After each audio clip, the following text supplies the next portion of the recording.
So I will take the timestamp and you can lead into the next topic. Yes, okay, so I didn't even know about this until yesterday. I had to go to my GP to get my tea prescription sorted out. And she's just like, "Oh yeah, did you hear? The Lord Mayor said some really transphobic stuff on the radio." So that's what we're talking about. Yeah, so Basil Zemplis, the Lord Mayor of Perth, barely a week after being elected, has made some transphobic comments on the morning radio. Why was he even on the morning radio? It's because he's basically just a sports commentator who, for some reason, we elected to be in charge of our central business district, which Australian politics. But yeah, he said some very transphobic things. He said, if you have a penis, then you're a man. If you've got a vagina, you're a woman. Game over. He said that there are more redheads listening to 6PR than there are hermaphrodites, quote unquote. When he was asked how he would handle a constituent who is a woman but has a penis, he asked, handle the penis, which, if you watched last week, is the same trans misogyny that we saw in the CD Projekt Red story. It's just everywhere.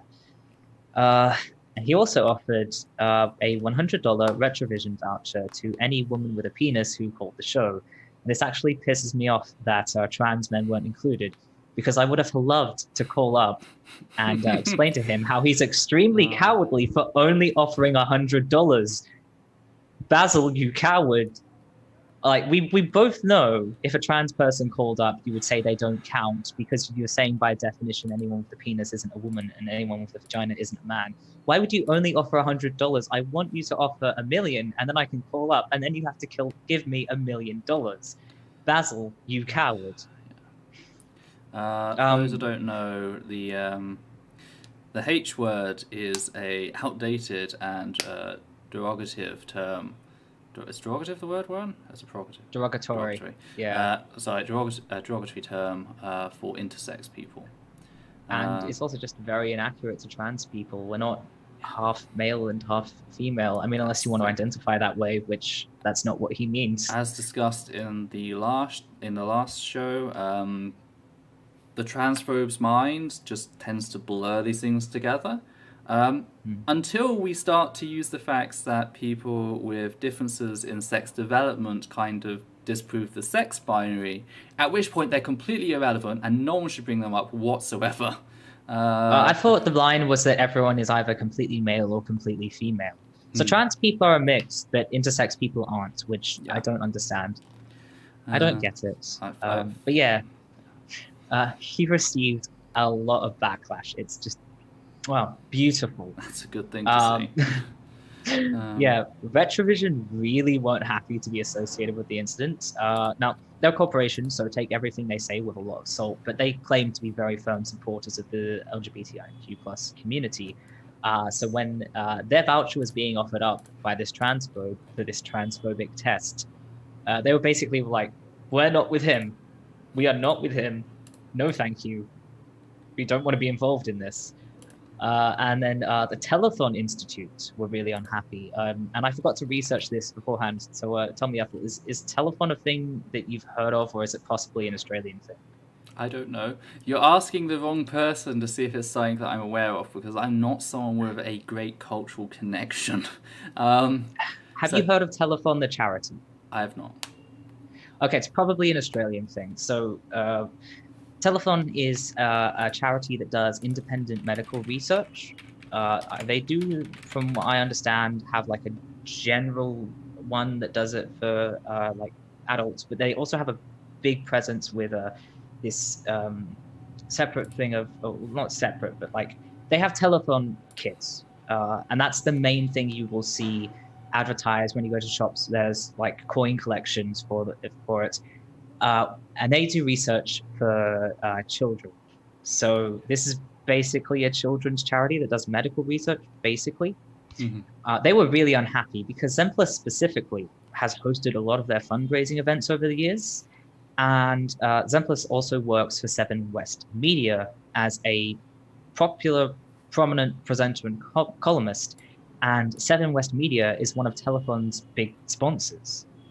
So they were suddenly being, associated with this transphobia, when Telethon Kids is currently researching transphobia.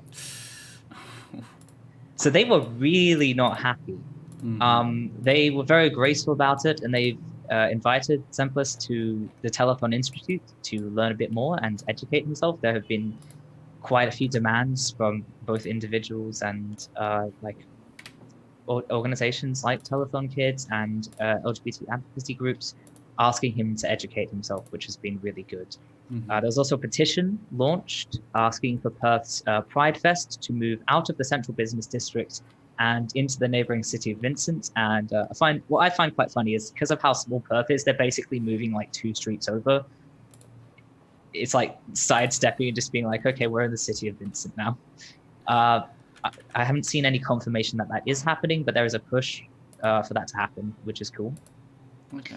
And also within hours of this whole thing happening, the Perth Scorpions Volleyball Club launched a petition demanding Zemplis to stand down as mayor. And the rugby team, Perth Rams, has also condemned him. If you were watching, I keep saying last week, if you're watching last fortnight, I talked a bit about transphobia and rugby, and I said that like the national and state and local and grassroots sort of groups, I think are going to be very trans affirming, even though World Rugby isn't. So that's really encouraging, I think, as well. And Zemplis has been very harshly criticized by LGBT plus advocacy groups. Many West Australians are protesting. They have some really great chants. And he's also even been condemned in the international news, even though the Lord Mayor of Perth is actually not really in charge of anything. Like the central business district, it's really tiny. It doesn't really do much. I'm surprised that this has international coverage. So in response to all this backlash, Zemplis tried to apologize. He said, for a moment, I forgot I was the Lord Mayor of the city of Perth. So I don't know if this is clear to everyone or if there's like cultural things in the way, but like he's very clearly saying that he's sorry he forgot people outside his old boys club now care about what he says. Go Scorpions and go Rams. I agree, Goza. I agree. He's very clearly very sorry that now that he's the mayor, people of from all kinds of backgrounds are listening to him, people of all kinds of identities, and they expect basic respect now. He can't get away with just being in his old boys club where he can say horrible things about people. So pretty much have no repercussions. So pretty much he's sorry for being called out. He's not sorry he did it. He's sorry he got called out. And he tried claiming that what he said didn't reflect how he felt, but very luckily no one is buying it. So it has been very encouraging. The support the trans community has had both within Western Australia and all over the world has been amazing. It's been so great to see people show up for trans people like this. But in researching this, there's also a bit of a sour note in that in researching this, I learned that Zemplis has also made some comments about the homeless, and the support for the homeless, unfortunately, has not been as strong. He vowed to clean up the Hay and Murray Street malls and the surrounding areas forcibly if necessary. So he's threatened to use like physical violence to banish homeless people from his jurisdiction when they need his help. And like this has been acknowledged, but it's really only been a footnote in these transphobia stories. And I can't help but see a bit of unfairness in the reporting. Zemplis has been openly transphobic for less than a month, and only after he was elected, after it was too late, after we couldn't change our minds now that we see his true colors.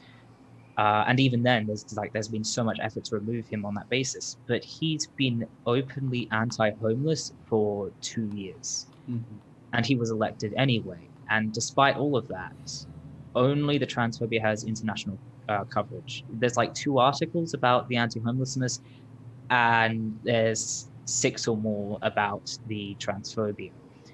And it is a bit disappointing, because the thing is, as much as Zemplis's transphobia is harmful, like, you know, it feeds into transphobic culture, and that does come back and harm people eventually. Anyone in his constituency is going to feel a bit iffy. Anyone trying to work in politics in Perth is going to have trouble. There is harm there, but he can't do that much to hurt trans people. As a Western Australian trans person, I'm no worse off after finding out about this than I was before I found out about it. I'm no worse off than I was a month ago before it happened. He doesn't have institutional power over us. He can't take hormones out of our hands. He can't force us onto the streets. He can't deny us legal recognition. He's only the man. He can't really do anything. But for the homeless, he will literally kill them. Yeah. Whether he forces them out of the streets openly, or does it surreptitiously through something like hostile architecture, or simply does nothing at all and just leaves these inadequate supports as they are, a lot of homeless people are going to suffer and potentially die. And I just can't help but think, based on the reaction we've had to the transphobia, what if he had said he was going to remove trans people from the Hay and Murray Street malls by force? And I think we need to bring that same energy and that same outrage we would have for that to these comments and this mistreatment of the homeless. I'm not saying that the outpouring support for trans people is wrong. We do definitely need to keep doing that. And we need to keep working until Zemplis is forced to stand down, and maybe even until he's removed from 7 West Media. We need to make it clear that transphobia is not acceptable and this is non-negotiable. But we need to have that same energy for other issues, especially more pressing issues like homelessness. And like, this story has shown me that there's a certain interest in trans issues and trans people that other marginalized groups don't have. And I think trans people could use that interest to uplift other groups and issues that are being neglected. Yeah. And so I hope we can say, okay, what we're doing about the transphobia is great. Keep doing that. How about we also do that for the homeless at the same time? We have kind of seen that in the protest chants, and I think we could do a lot more. That's a very valid position to have and to forward. It's certainly something that we should work to live by. So yeah. But on the left, we do try to help each other as marginalized groups. Yes, contrary to what the right likes to say, like, the groups can work together, and there are signs of that. Like, we saw how the Black Lives Matter groups in America, how they reacted to homeless issues, etc. as well. And in general, like the shootings of white people, like, the Black Lives Matter groups also spoke on that, because isn't it something that impacts Black Lives Matter, and that's important, but also it does impact other people. And they were the ones speaking out about it. The people who weren't were the fascists who were going, why aren't they talking about this? And it's like, but yes. It actually really does. Okay, like, here's the thing is, the Central Business District is somewhere I go quite a lot. It's like the Hay Street Mall is where I walk into when I get out of the train station. So these are places I've seen these homeless people. I don't have coins in my wallet because I keep giving them to homeless people, and every time I do, I just keep thinking, I wish I could do more, because giving them the money I can spare isn't really going to do anything. We need systemic change. But I just didn't know how to do that because I was never taught how politics works. And this has made me realize, like, here's an opening to do that. Yeah. And I'm thinking, like, that we can. The status quo doesn't want you politically equipped, though. No, the status quo does not want us politically equipped. But I'm just thinking, like, we've had a lot of progress on the trans issues, and we're so close to getting our way. and it just I can see so many possibilities. Yeah.